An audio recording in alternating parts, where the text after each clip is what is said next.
So long as you're starting with high quality beef, cooking a good steak is as easy as throwing it on the grill or searing it in a hot skillet.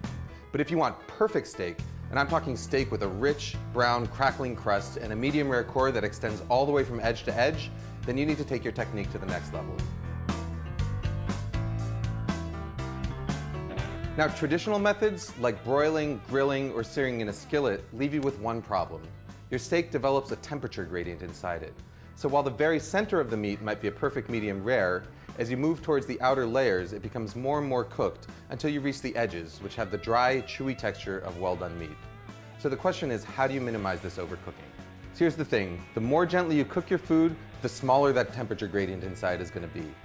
So for instance, if you cook a steak in a 500-degree oven, you're going to develop a pretty thick band of gray meat inside.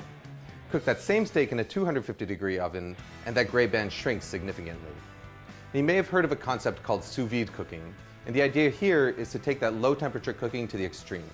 With sous vide cooking, you place your steak inside a sealed plastic bag and then put that plastic bag in a water bath held at the exact temperature that you want to serve your steak at, say 130 degrees for medium rare. About 45 minutes later, you take your steak out of that bag and it's perfectly evenly cooked from edge to edge with no temperature gradient and no danger of overcooking. The problem is that sous vide equipment is really expensive, but there's an alternative. A regular old $30 beer cooler. Even though a cooler is designed to keep cool things cool, it's equally good at keeping hot things hot. So all you've got to do is fill it up with hot water, adjust the temperature with boiling water or cold water, and then place your bag meat inside it to cook.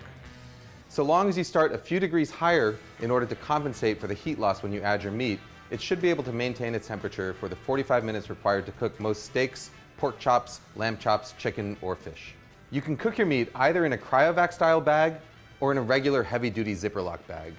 In order to get the air out of a zipper lock bag, put your meat inside it, zip it up most of the way, and then slowly lower it into the water, sealing it just as the air is forced out.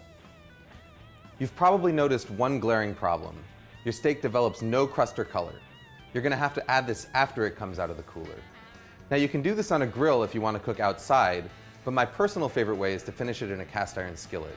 Just heat up some oil over the highest possible heat while you carefully dry the outside of the steak in order to help it brown faster. Season the steak generously with salt and pepper, and once the oil starts smoking, add the steak to the pan along with a couple of pats of butter. Cook the steak just until it's browned on both sides, about a minute or two, and then to finish it off, hold it up vertically with tongs in order to get the edges. The beauty of this method is total flexibility in terms of timing. Once your steak comes up to temperature inside the cooler, you can let it sit there for up to a few hours longer without worrying that it's going to overcook. Your steak is going to be hot and ready to sear as soon as you're ready to eat. You want to up your game even further? Then get yourself one of these guys. By combining the intense heat of a propane torch with a cast iron skillet, you can get a steakhouse quality char in a matter of moments. Just make sure that you shut off your smoke detectors first. It may take a little bit more time, but if you're willing to put in the effort, this is the best quality steak you can get at home.